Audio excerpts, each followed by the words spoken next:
And good morning. And this will be the third mini lecture. It's essentially ramping us up so that we can start solving some basic circuits. Just a little bit of back review of where we've been. We've introduced current, voltage, and power. We talk about sign conventions for passive elements and also for active elements. We also introduce active elements, sources, independent sources, and dependent sources. So today we're going to essentially try to complete the circle and introduce the resistor. And what that will give us is essentially the ability to start creating some basic circuits for us to learn how to solve. So let me share screen. So that's on our plate for the mini lecture today. We're going to introduce the resistor elements.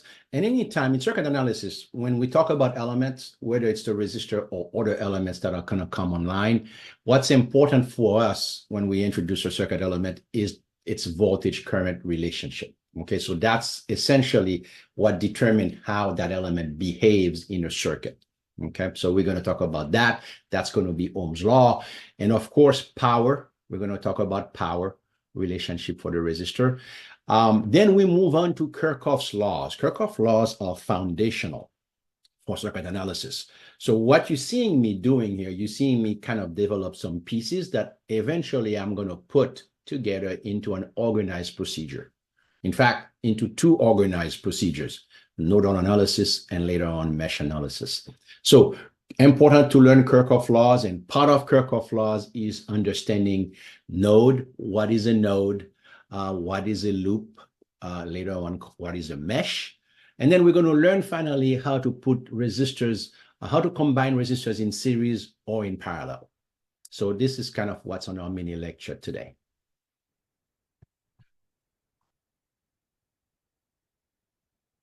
So let's begin with the resistor. The resistor is the most fundamental, the most common circuit element.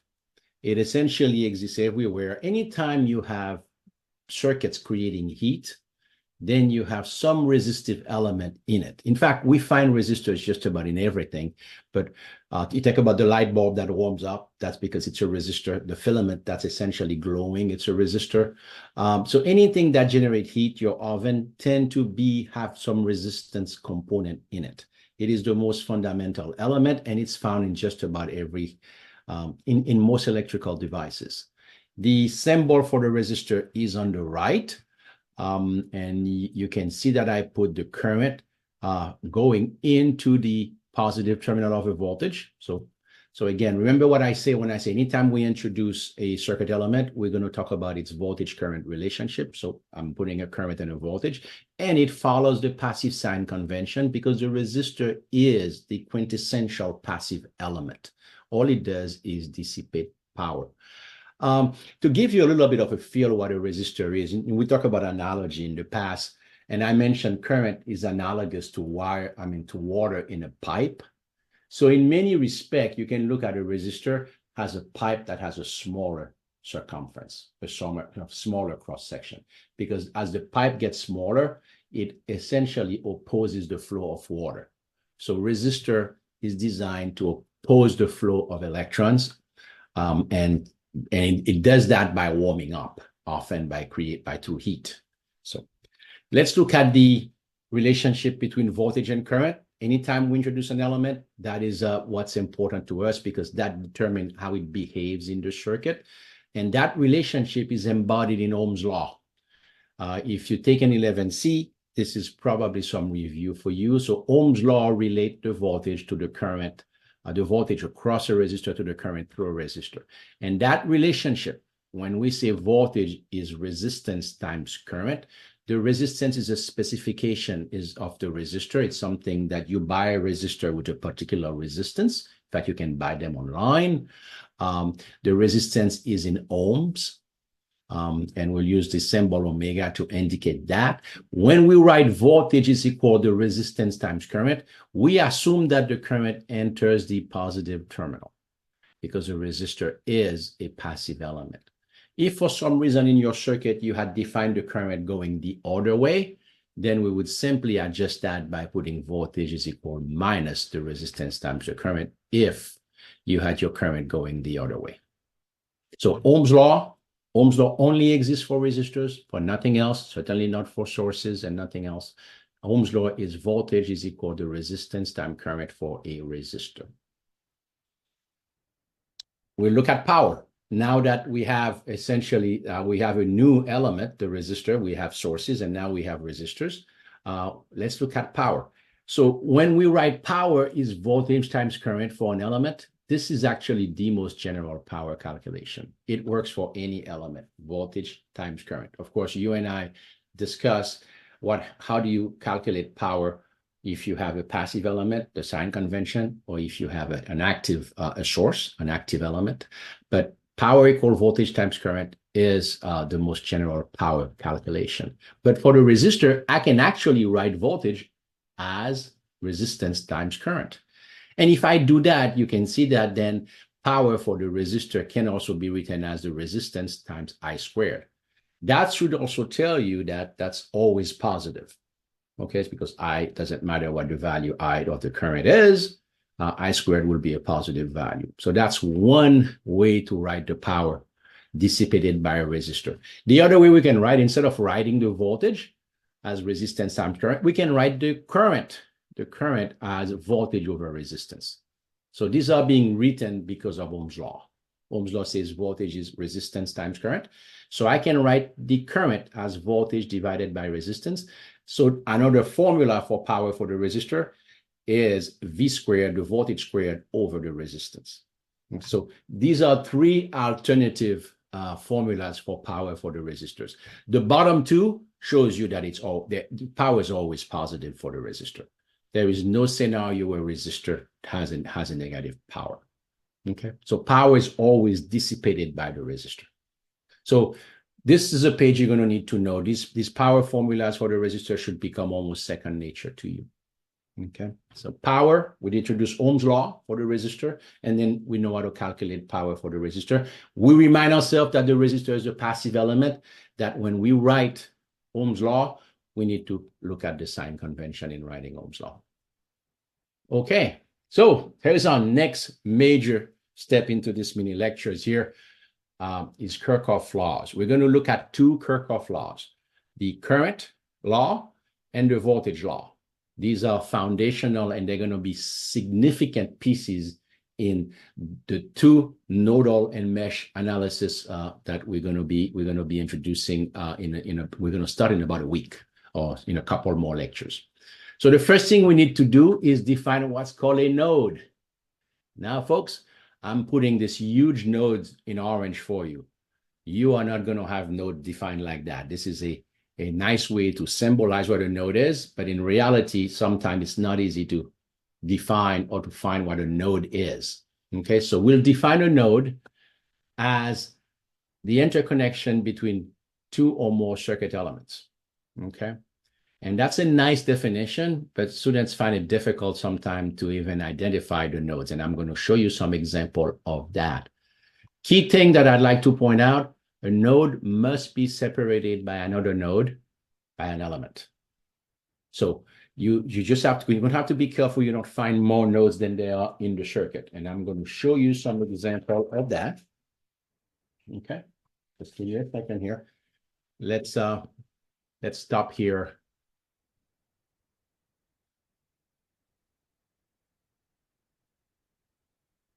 And I'm going to go to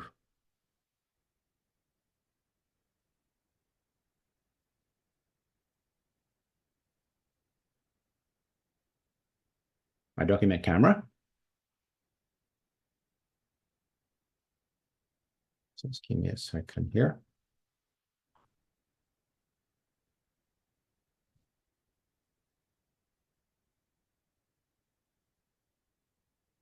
Okay. So we go into the document camera here. So now I just shown you a node. I just shown you a node like this. In fact, I think I put it as a red dot.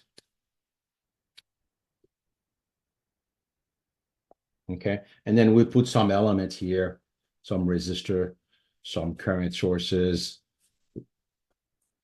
So this is kind of part of a circuit here, voltage sources, that kind of thing. So it's easily identifiable.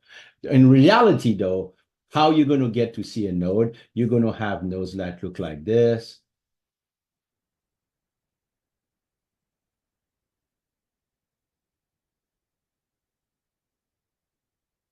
That's the kind of circuit you're going to have in reality, where this might be this, that kind of things. So you are going to have to identify things like that. These are the kind of circuits that we're going to be dealing. And the question is, what are the nodes here?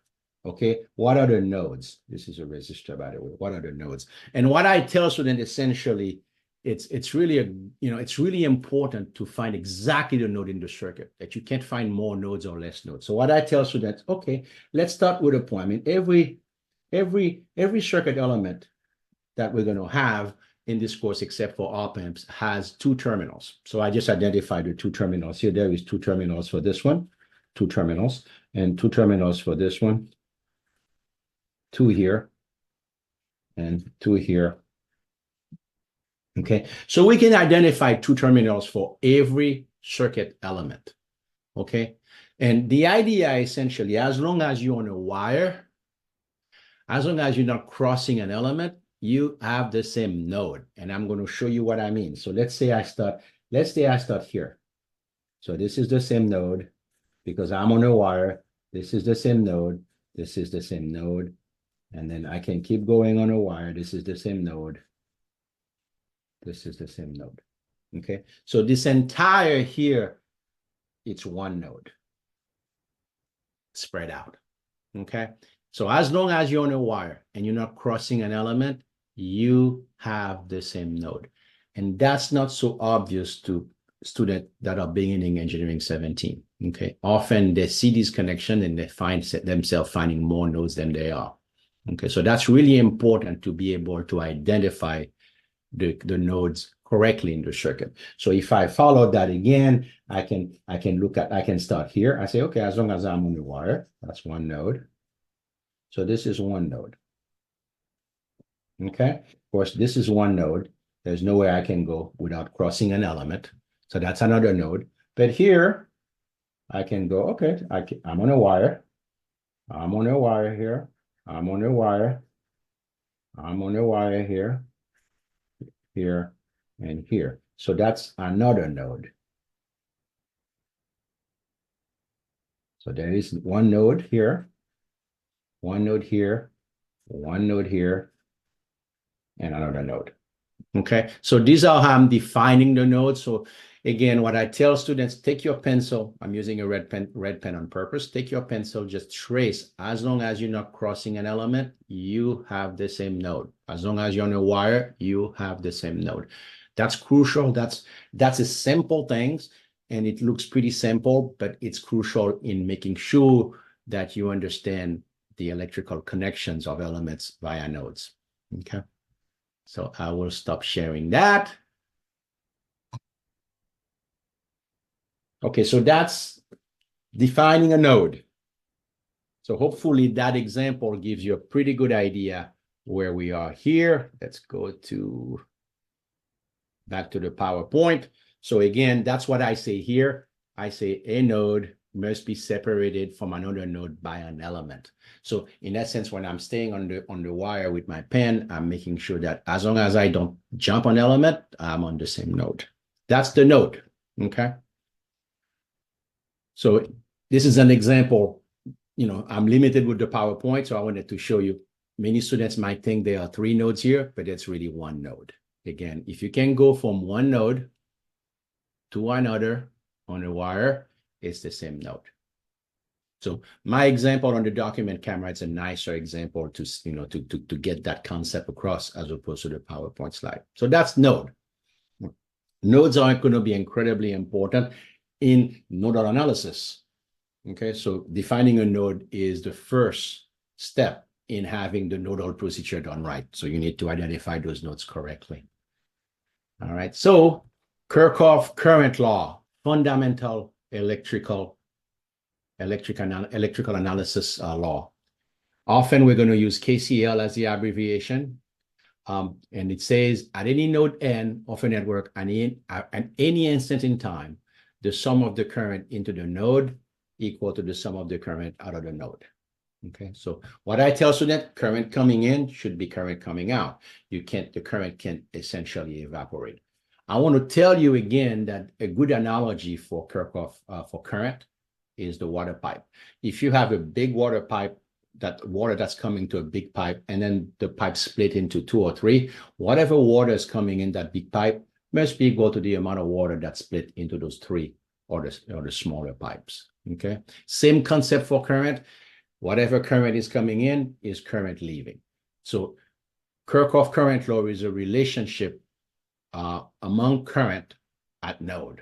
And then okay, so we're going to be writing this thing, and it's important that we write them well. In this particular example that I'm showing you on the slide, I have what's coming in. I have IA coming in the node plus IB plus ID and IC leaving. What I want to tell student, you are going to be defining current arbitrarily in circuit. You don't have to have some current leaving, some current coming in. You can have all of the current leaving, all of them coming out. It doesn't, because you don't know the value of the current. Some currents are going to be negative, some are going to be positive. Okay, so you could have a KCL relation where the sum of the current equal to 0, because all of the current are coming in or all of the current are leaving the node. That's perfectly acceptable. Okay, so Kirchhoff current law, fundamental. You can see the reason finding the node is important, because the first part of Kirchhoff current law is essentially identify nodes. So if you are misidentifying nodes, nothing else works. So please pay attention to the previous discussion about when I show you the node and how to get the accurate number of nodes for a circuit. Kirchhoff current law. Okay, so we're going to look at Kirchhoff voltage law. So when we did Kirchhoff current law, we started by defining what's a node. For Kirchhoff voltage law, we're going to look at what's a loop. So students have an easier time finding loops than identifying nodes. So I'll tell you how we find loops here. We start at a particular node. So pick a node. Let's pick this node here. Okay. So the way we find a loop, we go around the circuit. You can go clockwise or counterclockwise. It doesn't make any difference. You just go around circuits, okay, and come back to the same node. So if I do that, okay, so I'm going to go around circuit and come out. So one loop would be B, C, E, F, A. That's one loop. Okay, so we can identify many loops here. You can also see a loop here. If I start here and I go this way and come back, so I go E, C, D, E is a loop. So you start at a particular node, you go around circuit elements and come back to that same node. You're only touching that starting node twice. Everything else must be touched once. So let me show you some example of loops. Okay, so I show you the A, B, C, E, F, A. We can also start at, let's say we start here. Okay, I can also do this. Go here, go here, go here, go here, and then come back here. That's a loop. So that loop would be A, B, C, D, F, A. Okay, so you can see I can see many loops in this particular circuits. Okay, so identifying loops is important. That's going to be important to the Kirchhoff voltage law. All right. So here is the Kirchhoff voltage law. Often we would essentially abbreviate it as KVL for Kirchhoff voltage law. At any instant in time, the sum of the voltages drop around a loop is 0. Okay, and of course you're going to have to practice this. I'm going to give you some basic practical way to do this here. Let's assume that I'm going to write a KVL around this particular loop. So what I tell students, essentially, pick a point, a starting point, pick an element. Okay, I'm going to start here. Okay, I'm going to start at that node. As I go around, and I can go clockwise or counterclockwise. Okay, as I go clockwise, the sign of the voltage that I find, the first sign, I'm going to put it on the dot. So plus V3, okay, plus V1, plus VA, plus V5, plus V2 is equal to 0. Okay, so I start at a point and I'm going either clockwise or counterclockwise. If you do counterclockwise, you're just going to get the negative of the equation. It's perfect as well. So you pick a rotation. The sign of the voltage you find, you put it, the first sign of the voltage you find, you put it as the sign of the voltage. So if I go counterclockwise, so let's clear up here. So if I'm going to go counterclockwise here, this way, and let's assume that I start here again. So as I go around, I go minus V2, okay, minus V5, minus VA, minus V1, minus V3 equal to 0. It's the negative of the equation that I just did.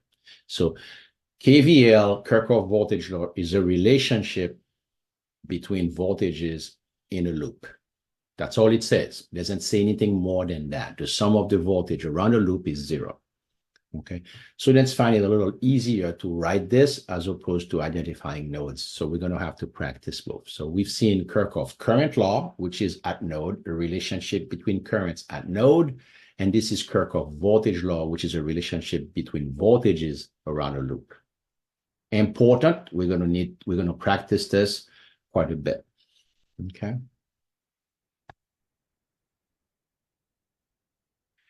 Okay, we're going to finish this, and I'll do an example so that we have something to start anchoring some of these things. The next thing we talk about here is series connections of resistors. We're going to say that circuit elements are said to be in series when they have the same current. So, and this is clearly easy to see. As the current I is coming into R1, it's the same current going on R2, R3 up to Rn. So this is an easy way to see that these resistors are in series. So series definition of resistors mean they have the same current. Okay, so you can kind of think of series resistor in series.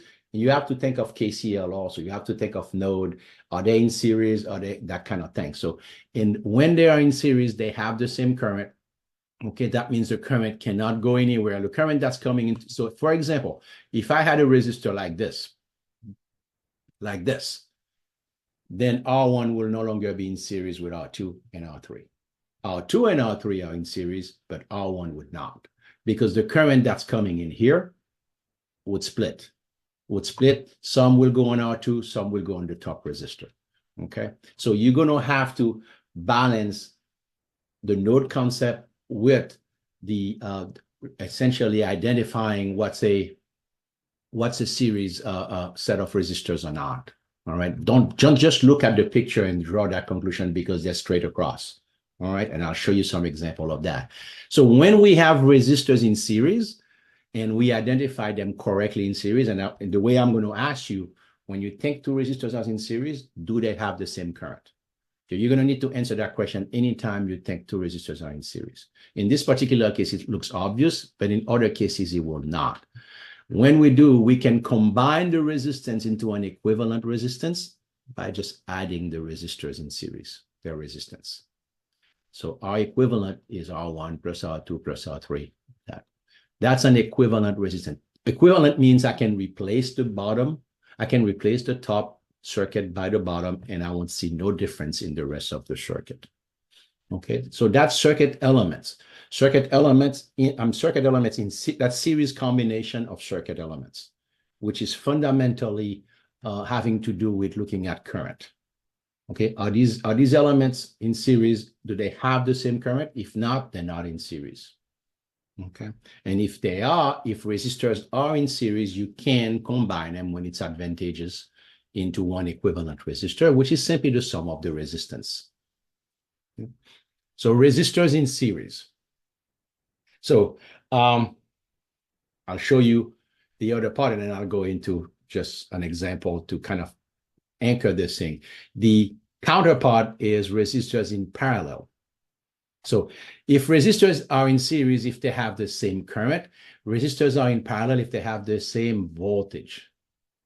Okay, so that voltage V here is essentially the same voltage for R1, R2, R3, up to Rn. And the reason for so, it's because they share both nodes. So this is the top node, and the bottom node is this. Okay, so these resistors have both nodes in common. We then say if they have both nodes in common, they have the same voltage, and they are said to be in parallel. And if these resistors are in parallel, we can combine them into an equivalent resistor via this formula. 1 over R equivalent is equal to 1 over R1 plus 1 over R2 plus 1 over R3 and so forth. Okay. All right. So these are perfectly equivalent. So that's parallel and series combination of resistors. We're starting to have some tools so that we can solve some basic circuits. So I'm going to do an example to show you how those tools comes into play. Okay, so I'm going to go back to the picture about node that I just showed you here. So let's just stop sharing here. Just do that. Okay. All right. So let's go back to this here. And the question essentially is, do we have anything in series or in parallel? Okay. That's, do we have any resistors in series and in parallel? And these two are in series, right? These two are in series because whatever current is on this resistor will be that current that's going here. It's the same current. There is no other place for the current to go. So the current essentially that on this resistor is the same current as this. So that's clearly they are in series. Okay. Okay. In terms of parallel circuit element, these two are in parallel. They're not resistors, but they're in parallel. Okay. Because they share both nodes. They share this node and they share this node. So both elements share both nodes. So these are two elements in parallel, although they're not resistors. Okay. Just want to kind of give you a flavor for what is series and what is parallel combination. All right. Okay. So I'm going to go and do an example. Let's go back to the PowerPoint here. Okay, so let me just.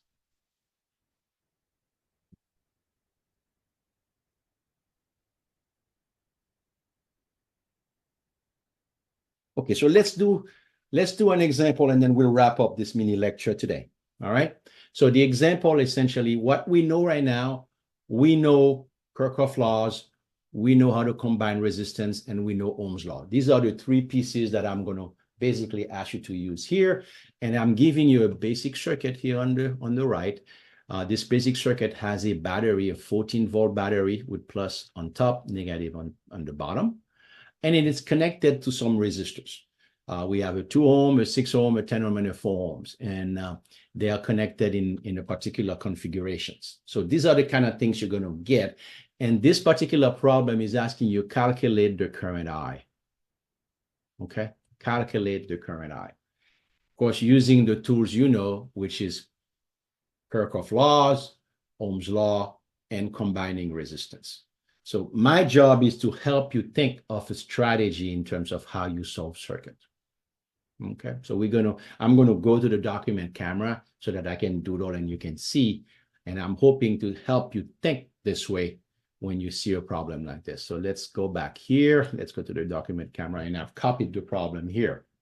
Okay, so this is in essence the problem where the question essentially is asking find the current I. Okay, that's the question.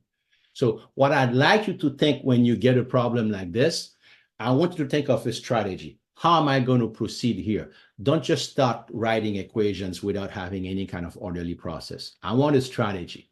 And the strategy that I might have here, which is probably, I say, okay, if I can combine all of these resistances into an equivalent resistance, okay, then I can put that battery, that 14-volt battery here, okay? Then I can use Ohm's law. I can use Ohm's law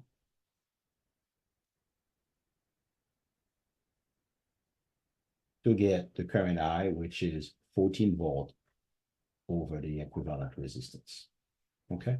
So that's the strategy that I'm going to do. I'm going to say, if I can combine all of these into an equivalent resistance, okay, then the circuit would be like this.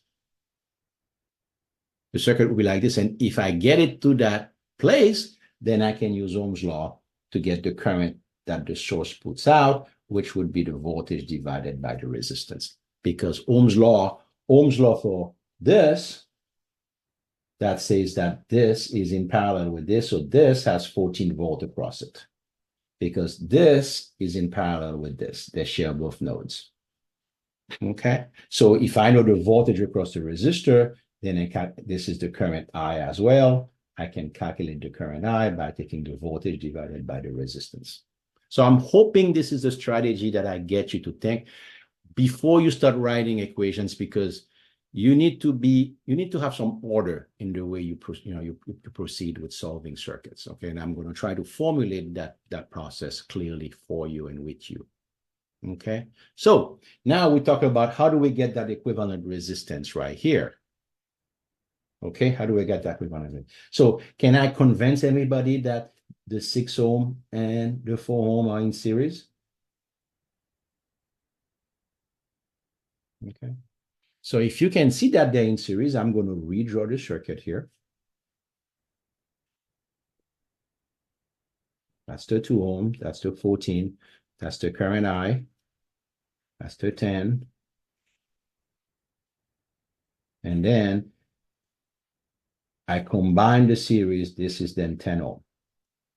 Okay, so this is 6 ohm plus 4 ohm because of they are in series. And I know they're in series because the current on the 6 ohm has nowhere else to go but on the 4 ohm. Okay, so the current on the 6 ohm can go anywhere else.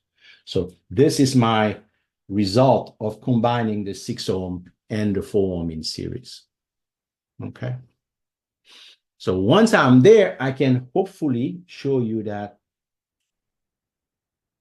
the 10 ohms here are in parallel. They share both nodes.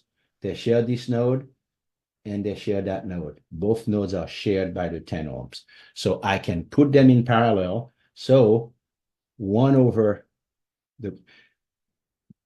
I'll call it R1 is 1 over 10 plus 1 over 10. So when I do that, what do I have? I have 2 over 10. So that's 1 over 5. So the resistance R1, which is the combination of the 10 ohm, and I will put this to indicate in parallel with the other 10 ohms, is equal to 5 ohms. Okay. So the resulting circuit here is what? 14 volt, the current I here, the 2 ohms, and 5 ohm. So you see how organized I'm going in terms of solving this basic simple circuit. I've come up with a strategy, which is to combine all resistance into an equivalent. And once I do that, I can use Ohm's law to calculate the current that I was asked to find. And then I proceed to do step-by-step combination. Every time I'm combining, I'm asking myself, if I'm doing series combination, does the 2 resistors have the same current? If I'm going to put them in parallel, do they have the same voltage, which means they share both nodes? So that's the standard that I'm doing here. And clearly, again, here you can see that these 2 are in series because whatever current is on the 2 ohm here must be the current on the 5 ohm. So this, I can look at this as, so this is the 14 volt I, And I can look at this as 7 ohms. So the equivalent resistance is really 7 ohms. Okay, so the current from here, the current is 14 volt over 7 ohms, which is 2 amps. Okay, so I wanted to do this on paper instead of doing it to the PowerPoint so that you see the thought process, you see the discussion that I want you to have before you start writing. I want you to think of a strategy to develop when you see any problem that you're going to be dealing with. Okay. Other important questions that we could ask. What if I ask you, okay, what if I ask you, I did not, but what if I ask you, what is the power produced by the source?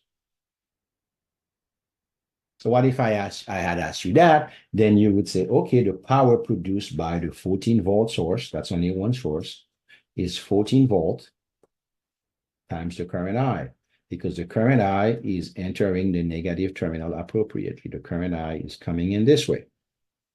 That's the negative terminal here. Okay, so it is a source. So we apply the active sign. So if we do that, that's 14 times 2. That's 28 watts. That is produced. So this is another question that I could have asked you. I did not, because my first priority here is to have how to combine resistance and use Ohm's law. But we could have asked you also, what's the power produced by the source once you calculate that current? Okay, so I hope this is a beginning of the kind of problem you'll see. You'll see that I'm going to use the document camera. When I think it shows you the steps in detail, I'm going to stay away a little bit from the PowerPoint. So we'll do a combination thereof. Okay, so we're going to pick up next. So let me give you a little bit of introduction what's coming next. We're going to cover 2 basic circuit methods that are not full methods. They're like small pieces. They're only for circuits with one source. They're called voltage and current divisions. That's what we're going to be dealing with in the next mini lecture. And then after that, we're going to have probably a quiz to test all of that. Resistance combination, voltage, current division, but we'll do also some examples on that. And I'll do example just like I've shown you here on paper as well to help you out. So let's look forward to the next mini lecture, and I thank you.